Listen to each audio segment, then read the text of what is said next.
Mic check, mic check. Media Monsters on deck. Right now, you're watching Media Monsters Club Chats. First of all, I would like to start by saying I'd like to thank all my viewers out there, all my supporters, everyone that I network with. I mean, it's been incredible. I mean, the response that I've been getting so far has been phenomenal, and I couldn't do this without you. So I want to make that known before I start my shows each and every time to let you know that I appreciate your support. Right now on my show today, I have a major DJ presence on my show today, coming all the way from Connecticut. All right, I'm going to introduce him right now. What's good? Introducing DJ Santo. What's going on, baby? I appreciate the intro. All right. I appreciate the intro. Made me look like a little bit of a big deal. You know what I mean? No doubt. Look, well, you know what? The resume speaks for itself right here. So I think it is a big deal. This is a lot of work right here. Appreciate it, brother. A lot of grind. You know that though. A lot of grind. Right. No doubt. So let's start from the beginning. DJ Santo. Like sometimes DJs have a short career where they just kind of stumbled into the DJing. 4 or 5 years or whatever. Some people have been doing the DJing ever since they were little kids. Let's get some of your story to find out when you started and what was your first experience DJing. I'm young. I'm 23 now. Okay. So I've actually been DJing probably since I've been like freshman year in high school. All right. So I would say professionally actually in freshman year. That's when I was really doing parties. Like before that it was 7th, 8th grade doing the family gigs and all the easy, free, getting the experience up. But so I've been doing it for a little while. I've been doing it for, paid a couple dues already. Right. Yeah, right. No doubt. Yeah. Now, like when I talk to other DJs, like sometimes we go back as far as to Technique 1200s. Yeah. You know what I'm saying? Like, what was your first piece of equipment? I was lucky enough to catch the last of what I would say was the real wave of the DJing when I was still, collecting records and everything like that. Excellent. Spending all my money every Christmas and birthdays on just saving it up for the vinyl, you know what I'm saying? So I started off with, they weren't Techniques because I didn't have anybody in the beginning to show me, what not to buy. So, I went like everybody else that doesn't know anything about DJing. You go to the catalog in the back of the Source magazine and you look for whatever package. So that was, I think it was like GLIs or something like that. Okay. And then I ended up getting into the 1200s next after that. I met a couple DJs that kind of put me on. So. Right. So you actually you started DJing like a little bit before the whole CD wave. Yeah, right before it. Okay. Right before, I collected a couple crates of records, and then the CDs came around, and then I was on my CDs. What is that? I'm not trying to switch to that wave, and then of course they took over. So I was doing the CDs, and then the computer came out, and that just totally just shut everything down. Right. Even when the computer came out, I was still reluctant on getting into the computer, too. I'm like, I don't know, you know what I'm saying? The whole computer thing, what if it crashes? You got 1,000,001 questions as a DJ of why, looking for an excuse to not stick to vinyl, you know what I'm saying? But right. Excellent. So now, basically, I want the viewers to understand, what is? I want to get an opinion from you, right? From your perspective, what is a real DJ? Like I hear a lot of DJs always saying, "Well, I'm a real DJ. I know real DJs." From your perspective, what is? Matter of fact, not even a real DJ, but what makes a good quality DJ? What makes you have to be on top of your game? You have to be able to be first of all a fan. Okay. Because at the end of the day, you're playing music for people to have a good time. So, coming into the DJing thing, you got to respect it as a craft before anything. Right. You know what I'm saying? But now, in this day and age, it's a little different. The difference between being a real DJ and being like a good quality DJ, it's kind of different to me. People use the word real as going back to the roots and knowing your history and everything like that. But as far as just being a great DJ, being able to go into the club and rock a party, honestly, you just got to be able to know what the right music to play. Okay. And you got to be able to adapt to different situations, meaning like different crowds, different genders, different races. So at the end of the day, you just got to be able to give the people what they want.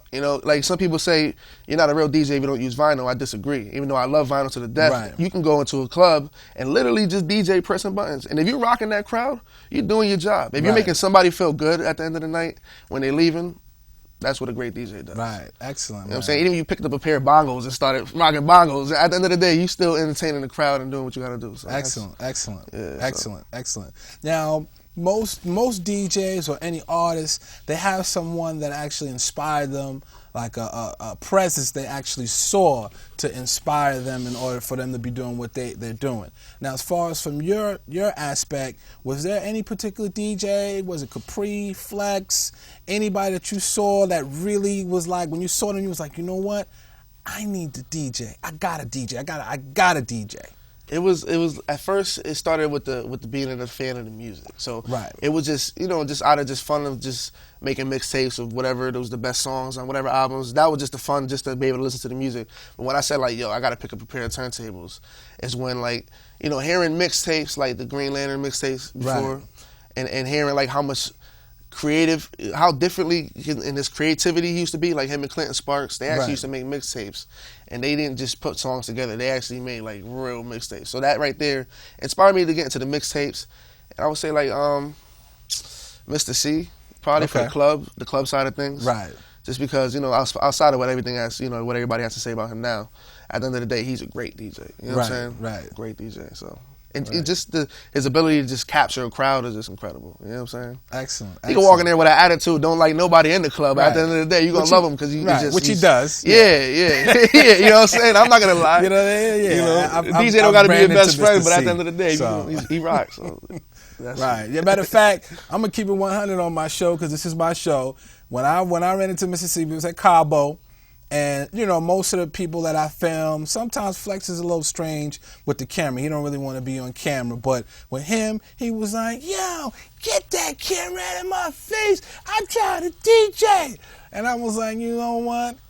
And get out of here. You know what I'm saying? So I understand the different levels of like celebrity, quote unquote celebrity personalities. Like maybe they don't like the camera because you got paparazzis, you got people posting up stuff on YouTube, creating rumors. So the thing is, I really don't take it personal. I'm just like, you know what?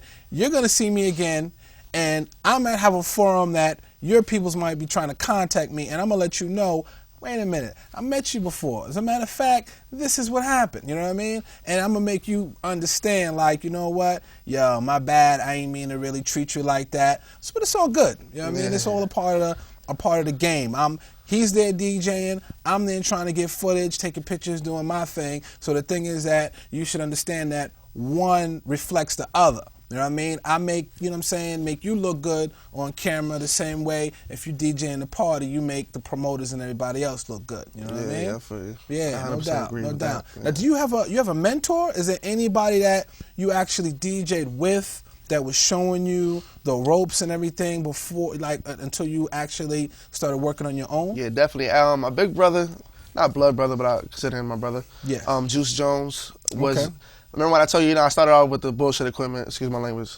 And then I was just being in the club and just observing them. Right. Him and DJ Kuba, I was just, they kind of set the wave of what a DJ is supposed to be. You know what I'm saying? Okay. As far as just helping everybody else and just being, because as far as the last generation is a little different now. Everybody's worried about themselves. They can get a computer. It's like, oh, I don't need you. I can do it myself. Right. But before it was like you had to learn off of, you had to pay dues too. You know what I'm saying? So I had to, at the end of the day, be the dude carrying the crates and everything like that. Yeah. But just to be able to have the opportunity to be in clubs that when I was 14, 15 years old, I couldn't be in. You know what I'm saying? Right. So definitely them. And I would say now, Sus One has a lot to do with why I kind of like, I consider stepping up my game just when I hear him in the club, you know what I'm saying? 'Cause that's my big homie too. We did a lot of mixtapes together actually. Excellent. So, hearing how he, because I'm from Connecticut, so going to New York and hearing just the way he put records together motivates me. So. Right, excellent. Yeah. Now, as far as your first club experience, you know what I mean? Like you said, you had the parties, the family events. What was your first club experience to where when you was rocking like in the club you knew that this was it, I've made it, like you know what I mean, this is what I've been waiting for? Like, what was your first spot? I fortunately had the opportunity, like I said, to meet, Kuba and Juice Jones. So they were DJing the spots that were holding 500 to 1,000 people. Crazy. So I used to open for them. You know what I'm saying? Right. And I used to take any time I could get. You tell me I'm going on at 9:15 p.m. to 9:30. I don't care. I'm going to take that 15 minutes and rock. You know what I'm saying? Straight up. So that was. It's a spot in Norwalk, Connecticut called the Roxy's. Right, Anybody the familiar Roxy's. with that? You know what I'm saying? Like 50 used to perform out there when he was just starting, and I actually opened up for DJ Clue there when I was real young. Right. So that was cool. Okay, okay. Yeah. Now let's get into your body of work because obviously you couldn't bring all your mix CDs; they wouldn't even fit on this table. But let's go into some of your bodies of work. What is the latest as far as the up to date mix CD that you've worked on so far, and who's on that project with? The latest I actually don't have with me because I put it out yesterday on the internet, so the printing wouldn't even have came here in time for me to have it with me. Okay. But it's Hip Hop Therapy Part 4. Right. It's has all the BET ciphers from Tuesday on it, and it has a lot of it speaks for itself. It's hip hop therapy, so it's just a lot of the real stuff. Like this is a like a hot pick, so this is more like what's on the radio and stuff like that. Not something that I would personally listen to because I turn on the radio and hear everything that's on the radio and I got a DJ. But the therapy is something that like I listen to and got like a lot of the SP and a lot of the real Right, real exactly. Yeah. All right, so basically what you're doing is with some of the mixed CDs, you're tailoring different styles, meaning like it's not all just like one thing. Yeah, you know have to. Like I got Latin CDs.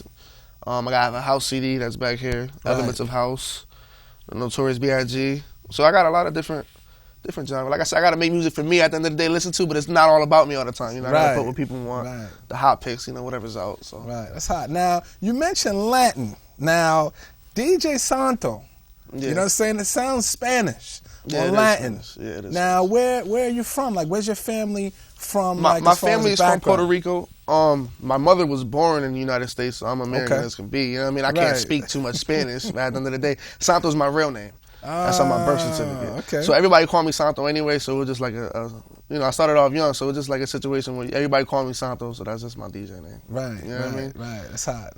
I mean, I wish I would have knew now what I knew then, because I would have picked something a little bit more commercial. Right. But, that's my name. You can't change my that's my name. So, but it sounds hot, like when I heard like you said, you assume for it to be a Latin DJ. Right. And I do Latin music, but at the end of the day, I do everything. You know what I'm saying? So it's like it kind of puts me in a little bit of a box.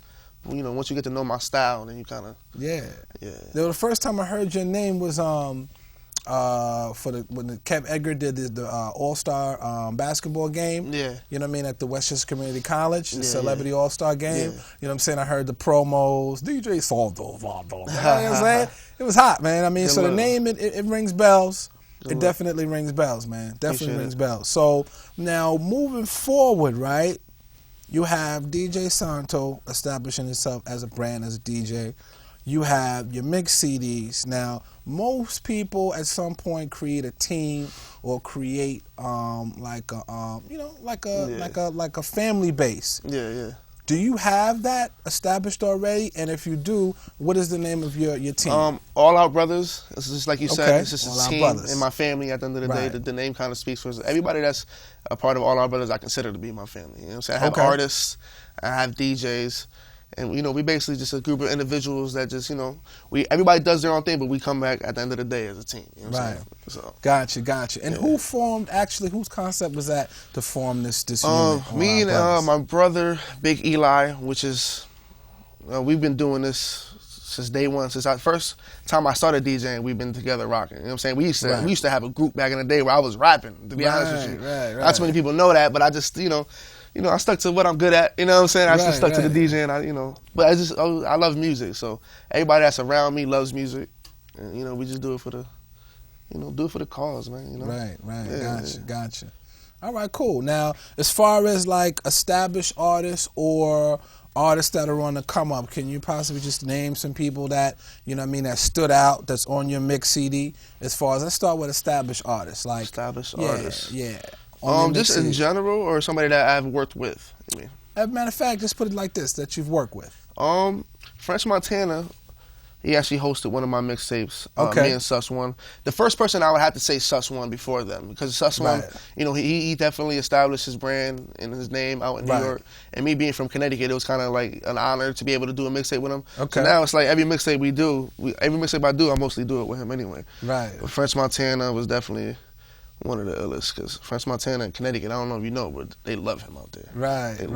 French Montana's where? From Harlem or from Bronx?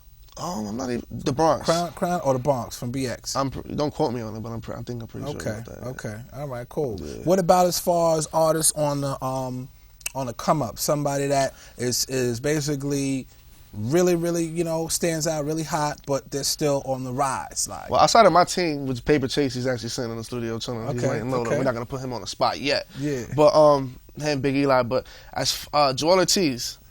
Joel Ortiz, we was rocking with, because I'm Block Royal too. I don't know if you know anything about Block Royal. It's like a family that's like universal. You know what I'm saying? Right. So he's Block Royal, and actually before we even became Block Royal, we had learned about Joel Ortiz, and we was fans of the music, so we booked him to come out to the Puerto Rican Day Parade party. So when he came out, I ended up DJing his set. We ended up creating like a real good relationship. You know what I mean? We brought him out a couple times. Every time he see me, it's love. So, and to see where he was when we first booked him, which was a couple years ago, and to see where he is now in the BET, spitting with Eminem, the greatest rapper ever. Crazy. You know what I'm saying? Crazy. That's definitely one that I'm most a fan of and most proud of. You know what I mean? Definitely. Right. Crazy. He's a beast. Yeah.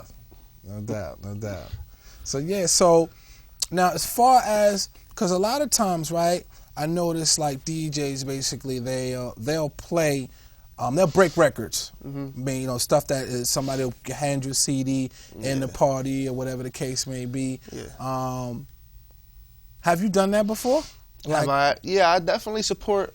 There's a lot of artists I support. It's funny that you mentioned that, because right behind me I have a mixtape that's hosted by my homie Fred Jr., which he's from Connecticut too. Okay. So any opportunity I got to help any artist that's serious, because like you said, you go to a DJ with a CD in the club, it's 2011. You know what I'm saying? Bring me a USB. Give me something I can work with. You know what I'm saying? At least, take my card, create a relationship. You know what I'm saying? So anybody that actually, tries to reach out, I definitely, if they're good, I definitely always try to help. Right. Definitely. You got to. You know what I'm saying? Right. If somebody had to help me at the end of the day. You know what I'm saying? Exactly. You still are. You know what I mean? You got me on the show. You know what I mean? You didn't have to reach out. So at the end of the day, we got to help everybody. Yeah, you know Oh, big shout out to Kev Edgar. You know what I'm saying? Yeah. Big homie for, you know what I'm saying, making a lot of referrals. Yep. You know what I'm saying? Getting a lot of artists on the show. You know what I mean? And that's a lot of good networking. And shout out to big homie Kev Edgar. Wow, man, this has been great, man. Like, I mean, your journey, man, is really has really just gotten started, man. Yeah. You know I kind of feel like that. Like I said, I paid my dues, but at the end of the day, I'm trying to just get to that next level. You know what I'm saying? Right. It's not, I love home, but I want to expand. You know what I mean? You got to expand. Right. You know what I'm saying? Now, have you done any out-of-state venues? Anything out-of-state meaning like, okay, tri-state. Right, but as far as out of state, like Virginia, we did. You know what I mean? Me and Sussman with Amber Rose. Buffalo. We did North Carolina. Ooh, okay. That was crazy. I forgot what was it. What's the it was the basketball weekend out there. What's the big weekend out there? The All-Star weekend. Yeah, it was a big weekend out there, and like every artist was out there. So that was a major. Right. That was a crazy one. Yeah. Right. And I'm from Connecticut, so out of state for me would be New York. You know what I'm saying? So I DJ in New York. Like tomorrow, speaking of Kev Edgar. We'll be out here in Jackie Blue and White Plains. Gotcha. So, yeah, and then I'm in the city with Sus every now and then. Right. So, have you gone to the Mass, like Massachusetts, like Boston? I did a show with Don Donetto one time out there, which is another Block Royal brother. Okay. Yeah, but that's honestly, it's crazy because Connecticut is like, it's like split in half. Right. Okay. Half of it from like Hartford up kind of tends towards, that area and like the Massachusetts area. Right. And I'm in Bridgeport, so Bridgeport to like Stanford up kind of goes more towards New York, you know what I'm saying? Right. So, Massachusetts is definitely an area what I would like to definitely expand in. Gotcha. But, we're working on what we can now, so, I'm up here. Right. Now, is there any particular, like, DJs or artists that you would love to work with that you haven't worked with yet, as far as doing, like, either getting them to do drops on the mix CDs or, like, doing, like, a special project with them? Anybody off the top? I'm not gonna, of course you're gonna say like whoever's on top right now, but I was realistically just recently trying to get Styles P to host. Okay. The 420 mixtape I did, which is not here, but it's basically, what 420 is, you know what I'm saying? It's the high grade joint, so he would have been perfect for that. But, anybody that, at the end of the day, anybody that has good music and I'm a fan of, I would enjoy working with. You know what I'm saying? Last night, I was a fan last night. I was out at a Method Man show. Right. I was just in the crazy. I had nothing to do with it. I was just in the crowd, just wilding out. You know what I'm saying? So anybody I'm a fan of, I would love to work with them. Man. Right. That's hot. Well, as far as right now, what we can do is we can take some time. We can let people know how you can be reached for booking. If you want to let people know your Facebook, website, or whatever, you know what I mean? Let the people know how they can get in contact with you. Basically, my name is DJ Santo, so you can hit me up on Twitter, which is @TheRealDJ Santo. That's SANTO. every Saturday I actually do an internet show, by the way, which is on radioscene.com. That's radio, SEEN.com. That's every Saturday. And you just go to that Piff or just Google DJ Santo mixtapes and just stay in tune to, what's going on, I do the mixtapes for you at the end of the day, all right? So, something to bump in your whip, Right, no doubt, no doubt. Now, one thing that's just been kind of, it's been missing is between female DJs and female artists. Yeah. Like, do you have any female DJs within your network that you may come up, bump into, sometime periodically throughout going to the different clubs? Is there anybody that is really making noise in the game right now? I really don't know. It's funny that you mentioned that. Method Man had not him, but his openers, the whole show, Currency, they have a female DJ. I don't even know. What's her name? I forgot her name. Blossom, was it? I forgot. But honestly, there needs to be more female DJs and female artists, man. I'm always looking. Because honestly, it turns heads. You know what I'm saying? When you see a female doing something that if she actually has skills, it's a turn on to me. You know what I'm saying? At the end of the day. So, right. Yeah. Gotcha. But I know Blazita's out here. She's been out here doing the mixtapes for a minute. But as far as female DJs, I would like to see more. Right. Yeah, now, what as far as female artists, in the rap circuit? Is there anybody that you're familiar with that's kind of on the come up, making noise, or anybody that is trying to make a decent comeback right now? I can't pinpoint them. Okay. To be honest with you, because in Connecticut, the local scene isn't really as strong as it should be. To be totally honest with you, you know what I'm saying? So. Right. And there's a couple artists in general. I'm not gonna just stick to the females that need to do a little bit more developing. You know what I'm saying? Right. So there's a couple ones that's on the grind, but at the end of the day, Right. Well, you know what? I'm gonna let it be known on the Media Monsters show right now. Any female DJs out there watching the show right now, get at me. You know what I'm saying? If you got skills, you think you got something to say, you want to tell your story, get at me. Any female artists out there, you know what I'm saying, that is on the come up, you got a decent flow, some music, you know what I mean, get it to me, you know what I'm saying, email it to me, reach out to me, you know what I mean, and I'll get you on the show, you know what I'm saying, because for one, my whole point was even bringing it up, if we can't even really think of anybody, then it's definitely a void, definitely, you know what I'm saying, that needs to be filled, you know what I'm saying, straight up. So I think definitely, I'm sure there are plenty of females out there, doing their thing, but on a scale where you can even mention their name, you know what I mean, they need to definitely have more exposure. Shout out to Wednesday Adams. She sings. She's not a rapper though. Right. She sings. Right. She's from around my way. Right. She's very unique. Got you. Actually, I might even have Nikki D, you know what I'm saying? Nikki D used to be on Def Jam. She might be coming on the show, you know what I'm saying? Yeah, in a couple weeks. She just launched a website that features all female rap artists from current to past. It's crazy, you know what I mean? So pretty much I'm going to have her come on the show to talk about her whole concept of that, and I believe she's also trying to reintroduce some music, you know what I mean, put some new music out. She was on one of the freestyles. Right. She's on one of the BET freestyles, one of the ciphers, Right. So she's actually on my newest mixtape that I dropped yesterday, so she's, Excellent, right. So she's definitely, making a comeback, making some noise, and, it's going to be a pleasure to have her on the show, man. That's what's up. Yeah. So, as far as inspiring aspiring artists that are coming up, is there anything that you would like to tell the viewers as far as how they can actually break into a business like this? Because it's always good to give people a good word of inspiration. You know what I'm saying? To let them know, to keep striving, keep their head up. Is there anything you want to say to the viewers, man? Let them know, man. Give them some words of wisdom. I mean, at the end of the day, we all still grinding.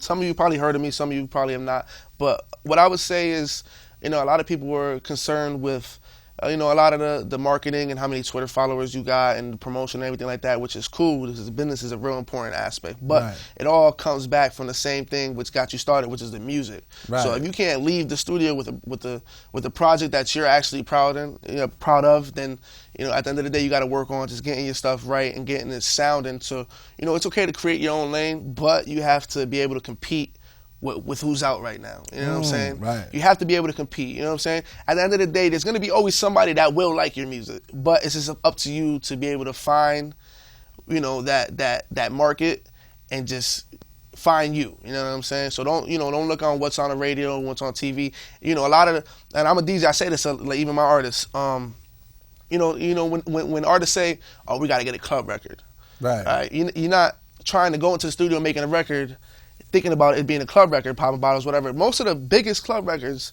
you play a Biggie Warning in the song, in the club, it's gonna go crazy because it's a song that people were a fan of first, and then requested it in the club. So it's not necessarily, he's talking about Warning, he's talking about some gangsters. Right. You could be talking about anything in your song, but if you have a fan base that requests it and wants to hear it, it'll end up in the club, it'll end up on the radio. Right. So learn on creating good music and getting your fan base. Right. And then everything will just start coming from there. That's how excellent, man. Excellent.